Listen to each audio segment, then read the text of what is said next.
This podcast details true crime cases. It contains adult themes and may contain descriptions of violence. It is not intended for children. Listener discretion is advised.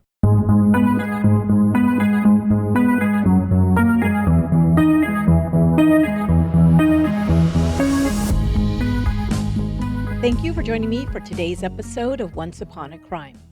In this month's series, I'm sharing cases of love gone wrong soon after the couple says, "I do." This time, you'll hear about a tragic case of a bride who saw many red flags in her relationship even before walking down the aisle. Her fear of angering her fiancé would compel her to go through with the ceremony. But within hours, that decision would become fatal. This is Chapter 3 of Till Death Do Us Part, the case of Kelly Ecker and Scott Samson.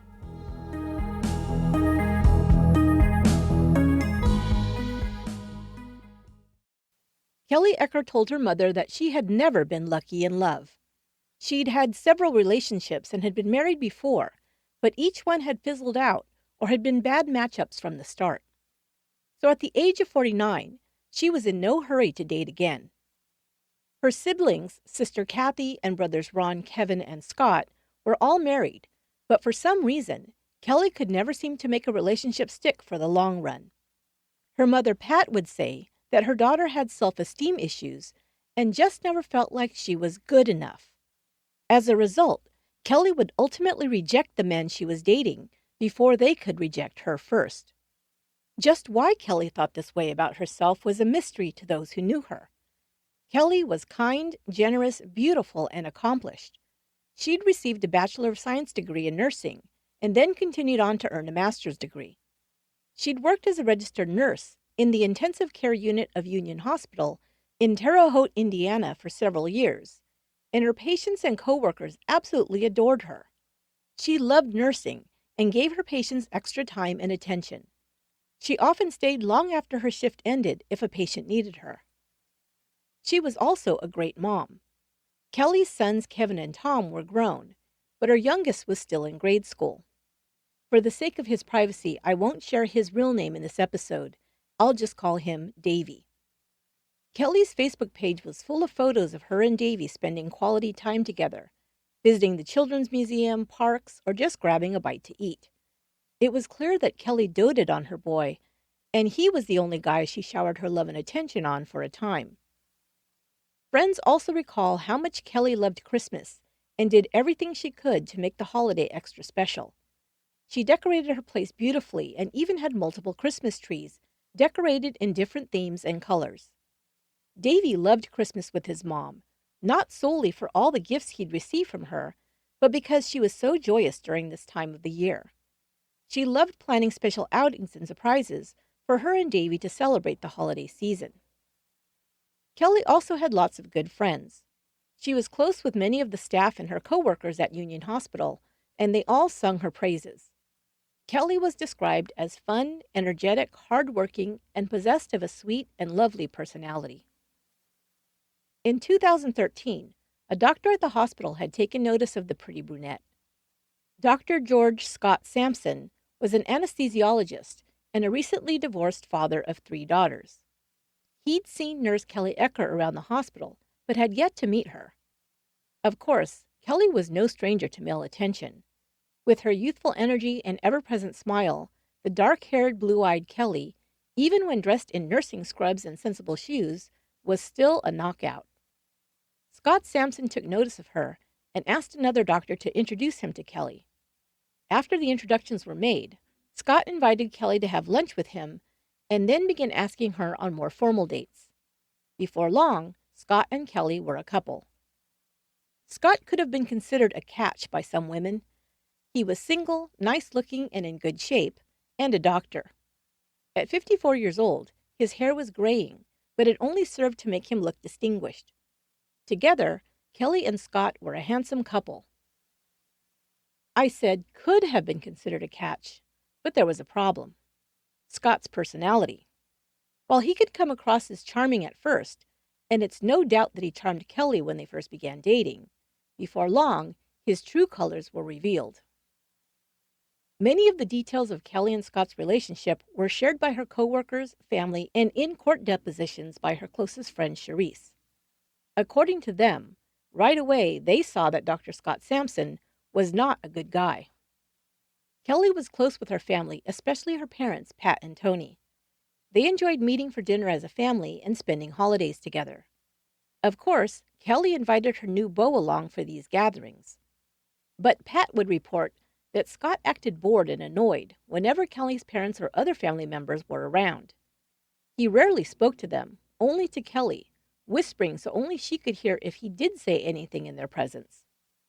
It appeared he resented sharing Kelly with anyone else, even her own parents. And Scott didn't resent just Kelly's parents. He also viewed her son Davy as an intrusion into the relationship. He looked for reasons not to invite Davy along and pouted when the boy was around. He didn't like Kelly paying more attention to her son than she did him. Even though Scott's doctor's salary was much higher than Kelly's wages as a nurse, her friends and family noticed that when they were all out together, Scott often got up from the table when the check came. Kelly was often left holding the bill and paying for Scott as well as herself. But acting like a spoiled baby and a tightwad weren't the worst of Scott Samson's qualities. Soon after they began dating, he became very controlling and possessive of Kelly. Since they worked at the same hospital, he thought nothing of dropping by the ICU any time he felt like it to check up on his girlfriend. He would question whoever was on duty at the nursing station, demanding to know where to locate her.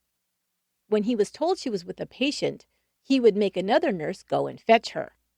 He expected Kelly to be at his beck and call even when she was busy at work. Scott would text Kelly frequently, and when she didn't answer right away, he would become angry and call her repeatedly until she did answer. She would then get an earful from her boyfriend, who would call her terrible names and accuse her of treating him badly. He became even more controlling at the hospital over time, sometimes showing up with his lunch and taking over her workstation where others were trying to do their jobs. He didn't care if he interfered with her work or pulled her away from her patients. Her friends couldn't understand why Kelly continued to see Scott when he treated her so badly. But Kelly had tried to break things off with him several times. But each time she did, he would call and text her repeatedly, demanding she see him. When she stopped answering her phone or responding to his texts, he would show up at her home and sit in front of her house, calling her phone repeatedly, honking his horn, and just generally being a nuisance, until she felt forced to give in and let him inside. He would then beg her to take him back. He'd apologize and promise that things would be different this time, until she finally relented and agreed to get back together. But each time she took him back, there would be a short period of better behavior from Scott, and then things would get worse than before. He began to openly insult and degrade Kelly in front of others. At a hospital party in 2013, he became drunk and groped Kelly in front of her coworkers. He made insulting comments as well. Charisse encouraged her friend repeatedly to break things off with Scott, but according to her, Kelly never stood up to her boyfriend. Instead, she began ignoring his bad behavior and giving in to his demands in order to pacify him. Charisse even told the court that Kelly asked her to stay the night at her place when she didn't want to have sex with Scott. She told her friend that every time she and Scott were together, he expected to have sex, and if she declined, he would become extremely angry. In order to avoid these scenes, Kelly would sometimes use her friends or family members as buffers to avoid being alone with him and coerced into sex. Otherwise, she felt she couldn't refuse him. Of course, her mother, Pat, couldn't stand Scott Samson. She saw how badly he treated her daughter, and over time, she saw Kelly lose confidence in herself and get lost in her abusive relationship with Scott. But whenever she would bring it up to Kelly, her daughter would defend her boyfriend. "You just don't know him like I do," she told Pat. "Sometimes he can be just wonderful." She also told her mother that she believed she could, quote, change Scott by loving him and sticking things out with him. He'd been hurt in past relationships, Kelly said, and sometimes he acted possessive with her because of it. But he always apologized, Kelly said. Charisse knew Kelly wasn't happy with Scott. It seemed to her that she was just trying to gather the courage to break up with him for good. But she saw how Scott's behavior worsened day by day, being verbally and emotionally abusive, stalking Kelly when they weren't together, and driving away most of her friends and even some of her family with his behavior. So she was very surprised when she learned that Kelly had agreed to marry Scott Samson.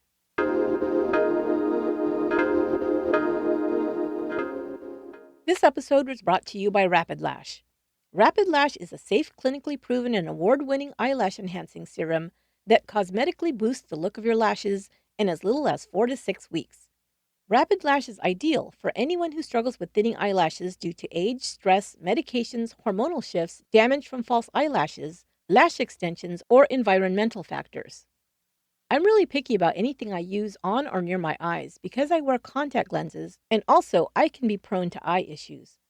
That's why I was so excited to learn that Rapid Lash's eyelash enhancing serum uses ingredients that are safe for contact lens wearers and that their formula is ophthalmologist and dermatologist tested. With 6 highly effective ingredients like biotin, amino acids, and pumpkin seed extract, I can get longer, fuller looking lashes without worry. The ingredients in Rapid Lash's eyelash enhancing serum are all designed to moisturize, protect, and enhance the appearance of lashes, with no discoloration of the iris like some other eyelash serums you may have heard of. I've been using Rapid Lash on the base of my lash line each evening for about 6 weeks. My lashes look longer and fuller, and I can tell because they almost get in the way when I apply my eyeliner. So if you want the look of longer, fuller lashes, Rapid Lash is available at CVS, Ulta Beauty, Target, and Walgreens for the affordable price of just $49.95. Or visit rapidlash.com and use the code RAPID30 to save 30% off site-wide. There you can also learn about Rapid Lash's other products like Rapid Brow, Rapid Eye, and Rapid Renew. That's rapidlash.com and use the code RAPID30 to save 30%. We'd also like to thank Hask for sponsoring today's episode. Hask hair care products are used on more Hollywood film and television sets than any other hair care product. That's because Hask offers good-for-you hair formulas that won't break the bank. Their shampoos, conditioners, deep conditioners, shine oils, and dry shampoos are designed to treat and repair all hair types, and all are made from clean ingredients. Hask is all about second-day hair. Their 4 lightweight dry shampoos come in biotin, coconut, charcoal, and chia formulas. I love that because of their ingredient-inspired fragrances, they all smell incredible and don't weigh my hair down. Hask dry shampoos keep my hair feeling fresh and easy to manage. Each Hask dry shampoo is formulated with rice starch, which hydrates, nourishes, and softens hair, treating it while extending the life of your blowout or reviving it after your workout. And all Hask products are color safe, free of sulfate, parabens, and artificial colors. They're also cruelty-free. The Hask Dry Shampoo collection and other products are available at Amazon.com, as well as online and in-store at Ulta, Walmart, Target, and CVS. Right now, Hask is hosting weekly giveaways for our listeners. You can win a $100 prize pack that includes shampoos, conditioners, leave-in sprays, dry shampoos, and more. For your chance to win, enter the giveaway at haskbeauty.com/once. That's haskbeauty.com/once. And we thank Hask for supporting the show. Kelly always insisted to others that Scott Samson had another side to him. He wasn't just a boorish, rude, and disrespectful boyfriend. He could also be generous and loving and very romantic, according to Kelly. Scott could especially turn on the charm when he knew Kelly was at the end of her rope with his behavior and ready to call it quits. It happened again and again. Scott must have realized that Kelly was ready to break things off for good, because one day he showed up at the hospital and made a grand gesture. He surprised her with a big bouquet of roses, and in front of all her coworkers, got down on one knee and proposed to her. I don't care what anyone says, a public proposal is a complete setup, unless the couple has staged it in advance for their friends and family. The person being proposed to in public is put on the spot. If you say no, you'll look like a real jerk after your partner has taken such a risk and popped the question in public. Kelly definitely felt put on the spot, and in order for Scott not to cause an embarrassing scene, which was sure to happen if she declined, she said yes and accepted the diamond ring he held out to her. Almost immediately, though, Kelly tried to find ways to break off the engagement. But each time she broached the subject, Scott would throw a fit and a big argument would ensue. The fighting grew more heated after the couple became engaged. But Kelly, at Scott's insistence, continued to go through with the wedding plans. Cherise said that her friend did not appear at all excited about her upcoming wedding, even as she shopped for her wedding dress and flowers and booked the wedding venue. Pat also reported that Scott showed his stingy side once again, making Kelly pay for the most expensive items needed for the wedding. Scott may have defended his unwillingness to pay for the wedding because he had recently purchased a home for he, Kelly, and Davy to live in. Scott purchased the 7,000 square foot ranch-style home in April of 2014 for $399,000. The 5-bedroom, 6-bath home was situated on 13 acres of land with a long driveway separating it from the main road, an expanse of wooded property behind. It included a 4,000 square foot finished basement and 2 garages, one attached and one detached, with space for up to 6 cars. Kelly and Davy moved into the home soon after it was purchased. It should have been a fairy tale come true for Kelly. She was engaged to a handsome, wealthy doctor, and she and her son would live in a beautiful home, a mansion really. But rather than a dream come true, Kelly found her life descending into a nightmare. Becoming engaged to Scott and moving in with him, rather than resulting in him being appeased, as Kelly thought, made him even more controlling and abusive than before. He believed his fiancée belonged to him now, and apparently decided he could treat Kelly however he liked, while insisting she obey his every demand. As their wedding day neared, Kelly decided she couldn't go through with marriage to Scott Samson. She formed a plan B to get out of it, without her fiancé's knowledge.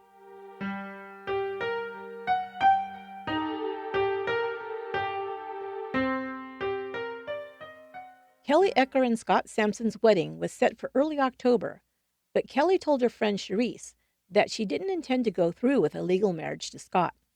The couple had filed for the marriage license, but Kelly told Cherise she didn't plan to sign the marriage certificate.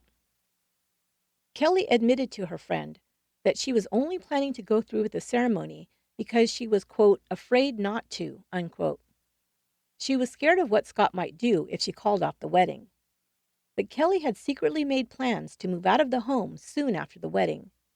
She had even rented a house a week before her scheduled nuptials.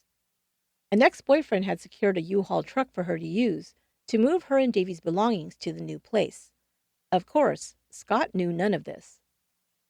The wedding was to take place at the couple's new home, and tents had been set up on the grounds for the wedding and reception. But 2 days before the ceremony was to take place, heavy rain began to fall in the area. By the day before the wedding, the grounds were saturated with water, and puddles covered the lawn. Realizing it would not work to hold the wedding there after all, they scrambled to find another venue. They were able to book a banquet room at the historic Ohio Building in downtown Terre Haute at the last minute. Guests were diverted to the new location just hours before it was to begin. On October 4th, 2014, Kelly Ecker donned her simple but elegant wedding dress and prepared to walk down the aisle. In the bride's dressing room, she was crying. She repeated to her friend, "I have to go through with this," but it was obvious to everyone that her heart was not in it. Her parents weren't even in attendance. Pat would later say that they were not invited. She believed because Kelly knew that they did not support the marriage and probably wouldn't attend. More to the point, Scott knew they didn't like him and didn't want Kelly to marry him, so he may have told Kelly to omit them from the guest list. Just before the ceremony was to begin, Kelly gave Cherise the marriage certificate. She still had not signed it and didn't want Scott to see it. Kelly was still a beautiful bride. All eyes were on her as she entered and made her way to her fiancé. She was not smiling, and neither was he. You could feel the tension in the room, guests said. The ceremony was very awkward, and there was no affection displayed between bride and groom. After the I do's were said and the couple were pronounced husband and wife, Scott gave Kelly a quick kiss, which she did not appear to return. The guests then moved on to the simple reception in the banquet hall. Scott Samson was seen downing one drink after another and appeared to seethe with anger while doing so. He didn't mingle with his guests, but simply stayed close to the bar. Kelly was trying to put on her best face and entertain her guests, but it was obvious to everyone in attendance that the newly married couple weren't even speaking to one another. Not long after the reception began, Scott took out his credit card to pay for the impromptu wedding and reception, but he was told that his card was declined. Scott blew up and demanded to see the entire bill. Presented with a detailed invoice showing the amount incurred for the room rental, as well as the bar tab for champagne and other drinks for their guests, Scott loudly refused to pay the bar tab, saying he wasn't paying for everyone's drinks, just his own. He then left the reception and headed home without his bride. Kelly, embarrassed, handled the situation with the bill and then told the guests they were welcome to follow her to their house to continue the reception. Gathering up the champagne they had purchased for the wedding toast, she returned to the Creel Street house with a couple of dozen guests in tow. When they arrived, Kelly changed into another dress she had purchased for the reception. It was a fun party dress, still white, but with a beaded bodice. She absolutely glowed as she stood for pictures with her friends, but not her new husband, who continued to drink in a corner and put a damper on the party. Some of the guests would later report overhearing the couple argue during the party. Some said that it was an argument involving a prenuptial agreement, although that was never confirmed. It was said by several guests, however, they'd heard Scott yell at Kelly that she would, quote, never get her hands on my money, unquote. By 1 a.m., most of the guests had left the awkward and tense wedding reception. The only people left at the home were Kelly, Scott, Davy, Scott's elderly parents, George and Deidre, and Kelly's friend, Charisse. Kelly had asked Charisse to stay the night, and she'd agreed. She got ready for bed and went down to sleep in one of the basement bedrooms. A short time later, Charisse awoke to Scott standing over her bed and screaming at her to get out of his house. He was cursing and, quote, looked terrifyingly angry, like he could attack at any second. He was so angry that I was still in his home, Charisse later said. She quickly gathered her things and made her way to the door. Kelly was upstairs, and Charisse reported that she looked scared to death. Charisse asked Kelly twice to come with her, but Kelly just looked at her, her eyes wide, and shook her head no. Charisse left the house, terrified for her friend. As soon as she got home, she began calling Kelly to make sure she was okay. But her friend never answered her phone.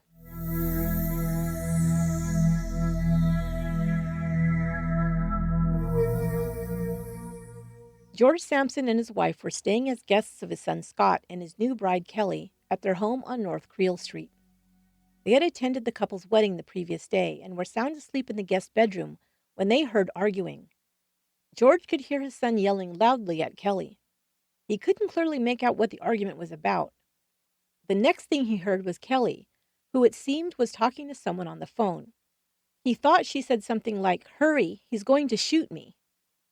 George opened the door of his bedroom and saw his son breaking down the door of the bedroom next door. It was Kelly's son Davy's room. George would later report that his son, quote, appeared to be out of his mind, unquote. Kelly was on the phone. She had first dialed 911 at 1:25 a.m. On that first call, Kelly was only able to give the address to her location before the call was cut off.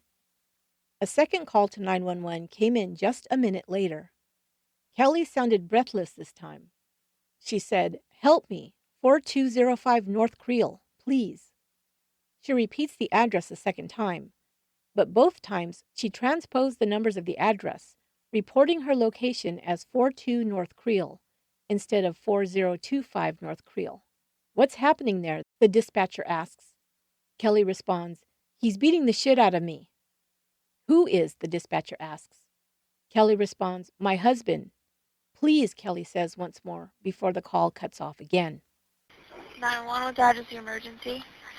Help me, 4205 North Creel, please. What's the address? 4205 North Creel. Okay, what's going on there? He's beating me, please. Who is? Please. My husband. What's Please. his name? Scott Samson. He's got Scott guns in what? there. 1 minute later, there would be a last chilling call to 911. This time, as the dispatcher answers, Kelly sounds frantic and terrified. She quickly gives the address again, still providing the wrong address. Noises are heard in the background, which were later identified as Scott Samson breaking down the door. Kelly had run into her son's room and locked the door to get away from her drunk and out-of-control husband. His blood alcohol level would later be reported as 0.143, or almost 2 times the legal limit. Kelly, still connected to the 911 dispatcher, is heard to say, "Oh!" Then she screams, "Oh my God!" A volley of gunshots is then heard before the call is disconnected. 4205 North Creel. Okay, 4205 North Oh my Creel. God.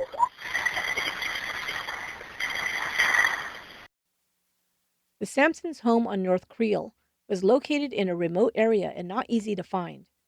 Added to that was the fact that Kelly misstated the address of her new home to the 911 operator. The operator was unable to get a precise location because Kelly was calling from her cell phone. It took police 15 minutes to find the correct address and respond to the calls. When they did, George Samson, Scott's father, met them at the door.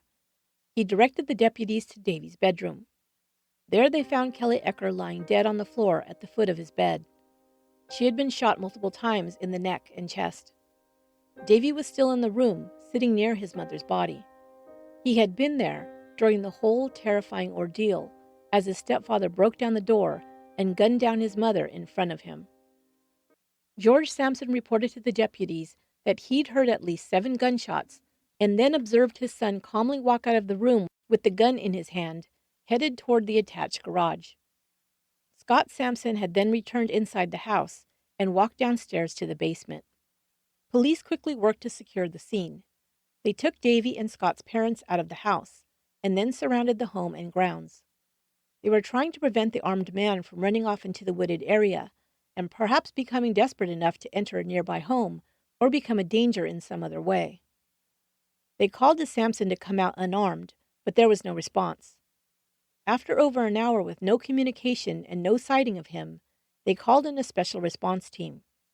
A robotic device equipped with a camera was sent into the home.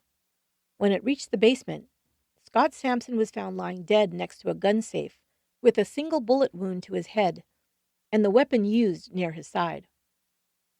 Near the gun safe, several weapons were discovered strewn around the floor. Scott Samson was a registered federal firearms dealer, meaning he was able to sell and trade guns from his place of residence. Over 90 different weapons belonging to Samson were found in the home.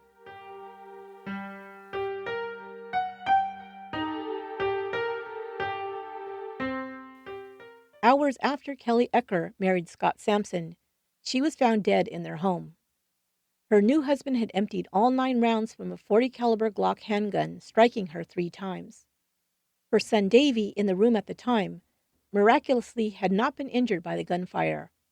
His emotional injuries, however, were sure to be extensive. After shooting his wife, Samson walked to the attached garage for more ammunition. He then entered the basement, picked up a .45 caliber semi-automatic weapon, and shot himself once in the temple.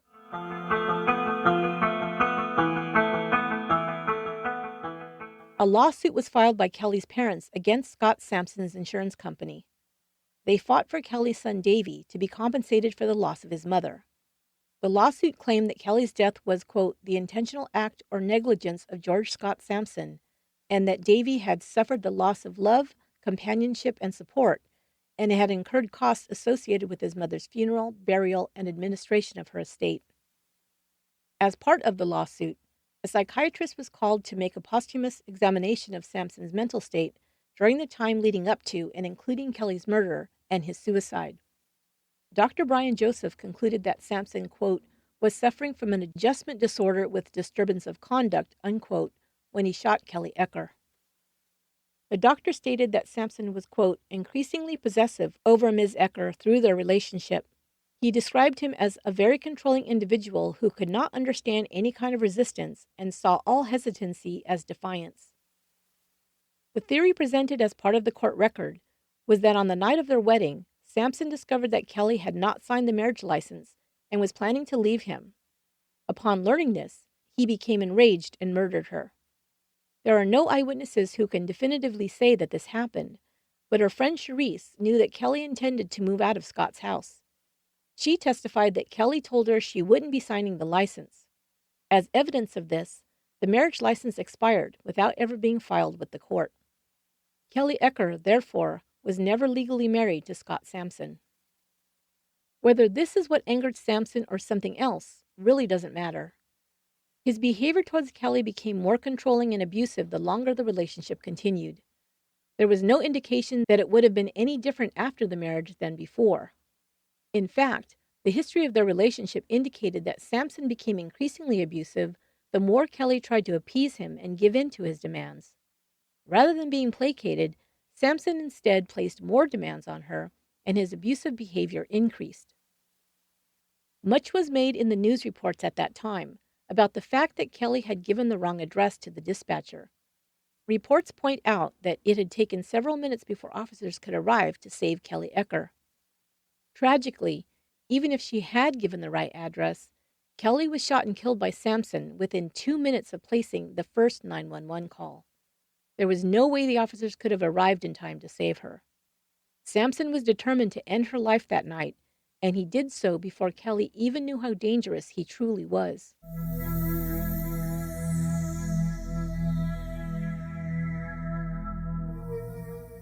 Kelly's family and friends continued to mourn her loss. At her funeral, friends were encouraged to give donations in her name to the Council on Domestic Abuse, located in Terre Haute, an organization that provides resources for people in abusive relationships. If you'd like to donate to this organization, their website is codaterrehaute.org.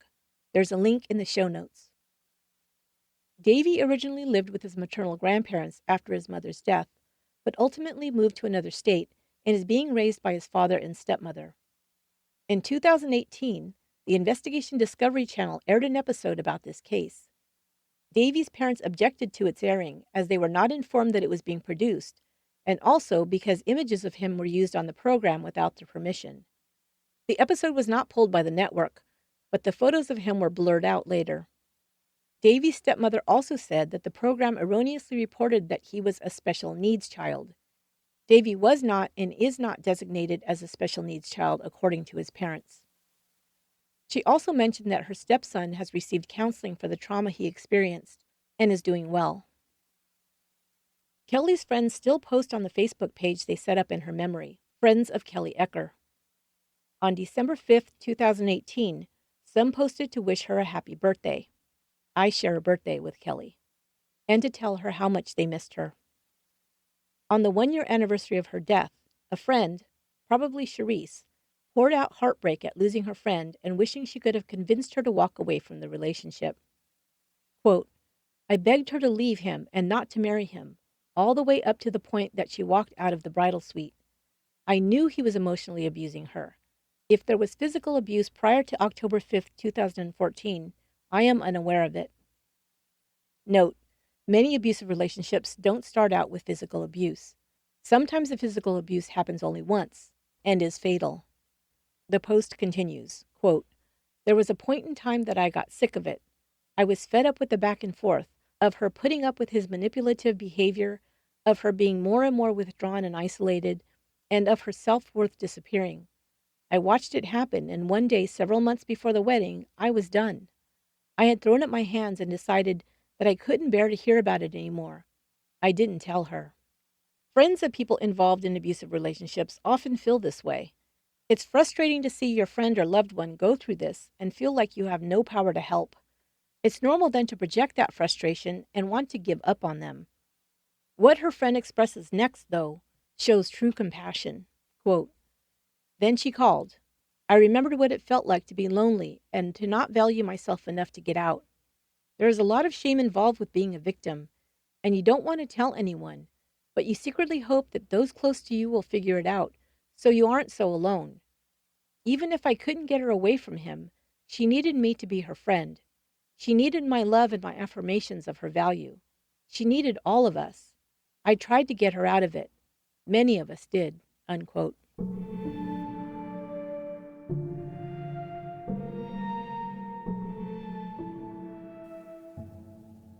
Many will say, why didn't she just leave?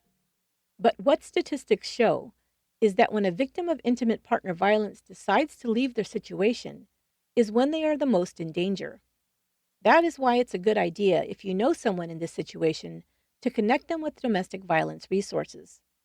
Together with advocates that are trained to help, Abuse victims can get help in putting together a plan for them and their children to leave a dangerous situation as safely as possible. I will share a list of resources at the end of this episode and will also list them in the show notes. Kelly was quickly swept up in her relationship with Scott Samson.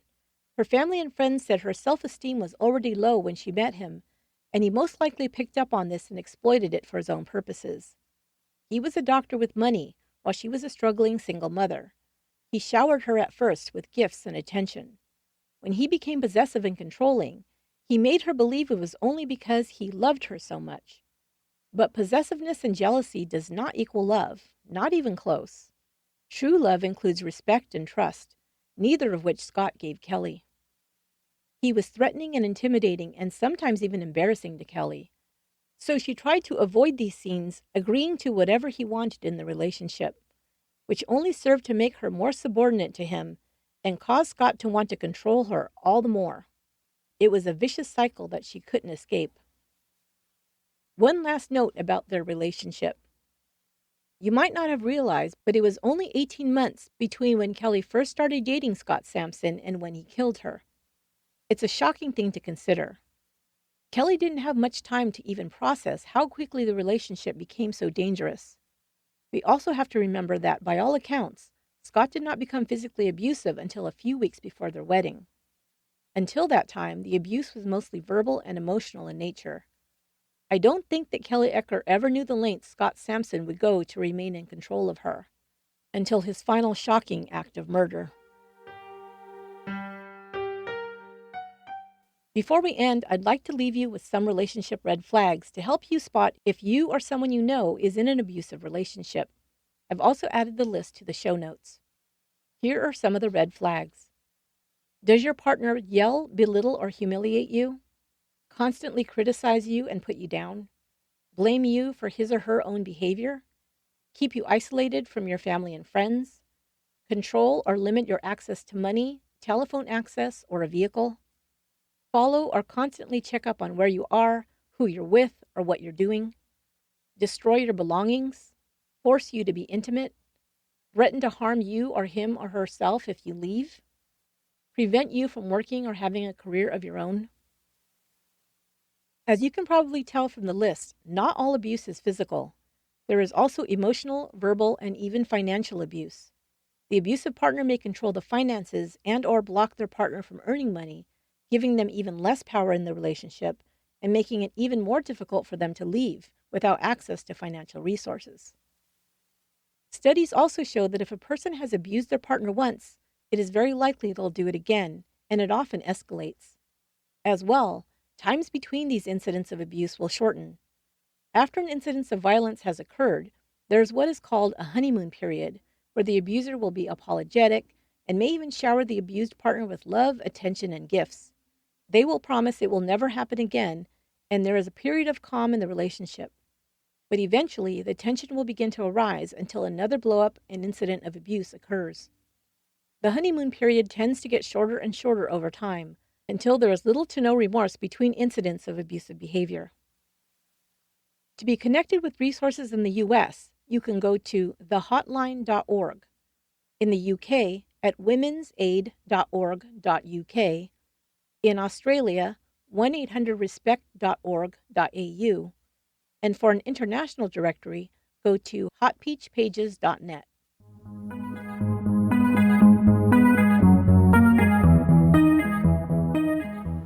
That will do it for this episode of Once Upon a Crime.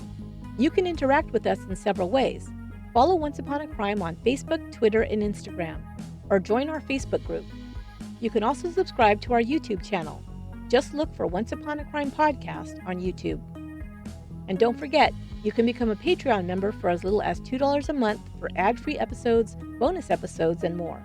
Go to patreon.com/onceuponacrime. Once Upon a Crime is written, produced, and edited by me, Esther Ludlow. Our administrative research and production assistant is Lorena Garcia, and original music is by Aaron Michael Goldberg. Until next time, be good to one another.